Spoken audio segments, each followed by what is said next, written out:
最近国际政坛上演了一出极其荒诞也极其搞笑的破防现场。那这事儿呢，得从今年的7月1号说起啊。咱们家里面正式落地实行了一部非常正常的国内法，叫《民族团结进步促进法》。这本来是一个主权国家在自己家里面打扫屋子、查漏补缺的正常立法，结果你猜怎么着？隔着10万8千里的澳大利亚政府，突然就跟屁股上着了火一样，腾的一下跳起来了。堪培拉的政客们连夜开会，大呼小叫的表达所谓的严重关切，甚至他们那个国家电视台 ABC 还洋洋洒洒写了个大长篇，指责中国这在搞所谓的长臂管辖。听到这儿，我一时间竟然有点恍惚，这长臂管辖的帽子什么时候轮到澳大利亚给中国扣了？这就好比说你在自己家的院子里装了个防盗门，拉了根电网，防的是外面那些翻墙偷东西的毛贼。结果呢，隔壁街一个天天在外面横行霸道的盲流，突然跑到你家门口破口大骂，说你装防盗门侵犯他自由出入的权利，还说你这个电网是在对他搞长臂管辖。各位，这叫什么呀？这不叫贼喊捉贼啊，这叫做贼心虚的极致。你要是没打算来我家偷东西，你管我家防盗门结不结实啊？那么问题来了，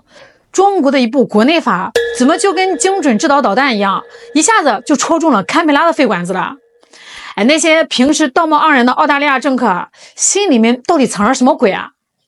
如果咱们把堪培拉这几年干的那些龌龊事流氓事一桩桩一件件的拆开了揉碎了晒在太阳底下，你就会发现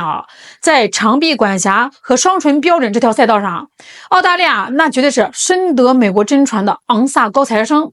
今天呢，咱们就来好好扒一扒袋鼠国的底裤看看这群人最近的末日到底是怎么到的。那既然澳大利亚非要跟咱们聊聊什么叫长臂管辖，聊聊什么叫契约精神，那咱们今天就先不聊法律，先聊聊搞商业投资人最在乎的钱包。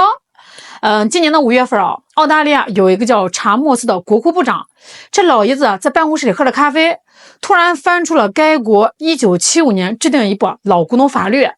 他拿这个鸡毛当令箭直接对全世界宣布了一条震惊金融界的命令，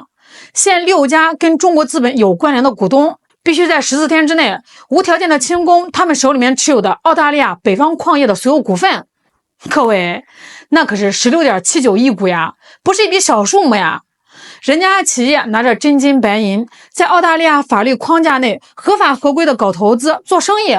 帮你们当地解决就业，拉动经济。结果呢，澳大利亚政府一句话说你这个资金背景不安全，14天之内必须卷铺盖滚蛋，连个让你申诉讲道理的地方都没有。这不叫市场经济这叫明抢。而且最搞笑是什么澳大利亚这边一边是强拆华资企业一边呢还紧锣密鼓的推动另外一部法律。那这部法律要是通过了，那就更不得了了。堪培拉的政客们以后坐在办公室里一拍脑袋，觉得这个世界上哪个国家的个人或者企业他不顺眼，就可以单方面搞制裁，冻结资产。你看看这套组合拳他在全世界到处挥舞着政治大棒，把黑手伸向了别人的合法商业领域。他觉得这叫维护基于规则的国际秩序，而中国为了防范境外势力搞分裂，在自己家里面合法合规的立了个法，他就开始跳脚，说中国破坏自由。这就是典型的我可以去你家砸锅，但你不能在家关门。这种把双重标准玩到炉火纯青的流氓逻辑说白了就是跟着老美学坏了。如果说在商业领域明抢还只是为了利益那么澳大利亚在自己国内搞那些针对华裔的事儿那就真的是把最后一块遮羞布给扯下来了。咱们常听人说澳大利亚是一个标榜多元文化、包容、自由的移民国度，对不对？但如果你真信了这套鬼话那你就太天真了。咱们来看一个真实发生的案例2020年的10月，澳大利亚议会举行了一场关于移民问题的公开听证会。那当时呢，有3位已经在澳大利亚成家立业，甚至在当地颇有声望的澳籍华裔，作为代表被邀请出席了。结果呢，在庄严的议会大厅里一位参议员突然拉长了脸，当着所有媒体和议员的面对这3位华裔提出了一个极其无理也极其侮辱人的要求。他命令这3位华裔必须在现场当众大声谴责中国，以此来证明他们对澳大利亚的忠诚。各位，你们听听这叫听证会吗？这不就是现代版的投名状吗？你是一个已经入籍的澳大利亚公民，你享有一切合法的公民权利，但是就因为你长了一张华人的脸，你就必须在议会大厅里通过辱骂、谴责自己祖籍国的方式来向一帮白人政客自证清白。哎，你要是不骂，你就是不忠诚。那顺便呢，咱们得扒一扒这个参议员的背景啊。这个家伙隶属于澳大利亚政坛里一个非常极端也非常魔幻的秘密反华小组，名字起的倒是挺中二的，叫金刚狼。这帮政客平时什么正经事都不干啊，天天就唯恐天下不乱的在议会里炮制各种反华提案。那当时呢，这出忠诚度测试的丑一出来，连澳大利亚他们自己的官员都看不下去了，站出来痛批这是彻头彻尾的种族歧视，是在侮辱整个华裔群体。所以你看啊，堪培拉的政客们一边呢在自己家里面搞了这种恶心操作，一边呢却有脸转过身来对着中国的反分裂立法指手画脚，谈论人权啊。哎，我就想问问这些政客啊，你们每天在办公室里照镜子的时候，看着自己那张虚伪的双标嘴脸，难道心里面就不觉得恶心吗？其实针对外界，尤其是外媒那些暗戳戳的妖魔化和无端猜测，咱们司法部在之前的发布会上早就把话摊开来，讲的是明明白白了。这部法律，尤其是里面让西方某些人瑟瑟发抖的第63条，它的条文清晰的就像白纸黑字啊，它精准打击的是那些在境外组织、资助、实施破坏中国民族团结、制造国家分裂的违法犯罪行为。它跟国际上正常的人文交流有关系吗？没关系。跟普通的学术研究有关系吗？也没关系。跟两国的经贸合作更是风马牛不相及啊。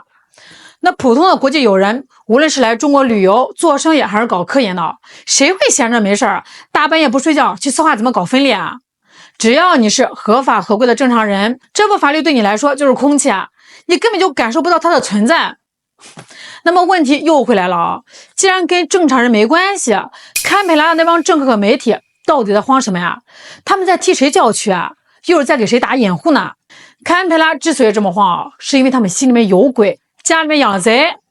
长期以来，南半球的墨尔本、悉尼、堪培拉，由于某些政客的纵容和包庇啊，早就变成了某些反华分裂势力、暴恐分子和境外金主暗戳戳碰头、开会拿美元的避风港和大后方。有些分裂分子在外面搞完破坏，一转头就跑到澳大利亚申请所谓的政治庇护，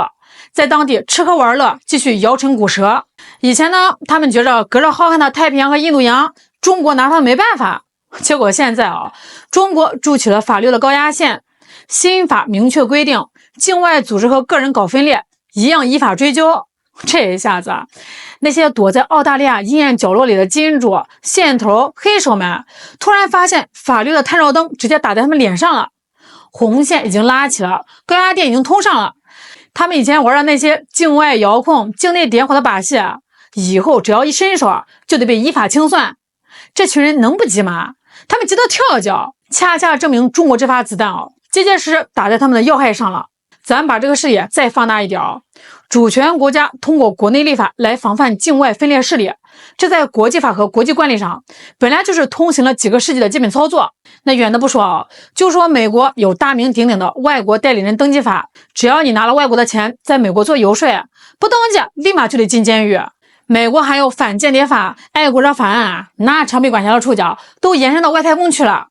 澳大利亚自己呢，也有一大堆严密防范外国干涉的国内法律。哎，凭什么美国可以立，澳大利亚可以立，轮到中国为了国家统一和民族团结立一部法，就变成了压制，就变成了长臂管辖？这个我可以无法无天，你不能合法防卫的强盗逻辑，在2026年的今天，早就已经行不通了。澳大利亚这一套漏洞百出、前后矛盾的双标表演，本质上不过是他们为了配合老美的战略进行的一场拙劣的政治投名状。从强拆北方矿业的华资股份，到在议会上搞荒诞的华裔忠诚度测试，他们干的每一件事都是在政治挂帅，企图通过打压中国来向主权纳贡。而中国这部新法的落地，就像一面巨大的照妖镜，它会让那些长期躲在阴暗角落里，企图靠分裂中国发大财的二五仔们，彻底失去赖以生存的土壤。奉劝某些政客与其天天盯着中国的防盗门指手画脚，不如先回家把你们自己那满是历史欠人的镜子好好擦擦，少拿人权当幌子，少跟在别人屁股后面当提线木偶。否则等法律的铁拳真正砸下来的时候，最后下不来台，彻底玩砸的，只能是他们自己。好啦，今天就聊到这儿啦，我是小兰，咱们下期再见。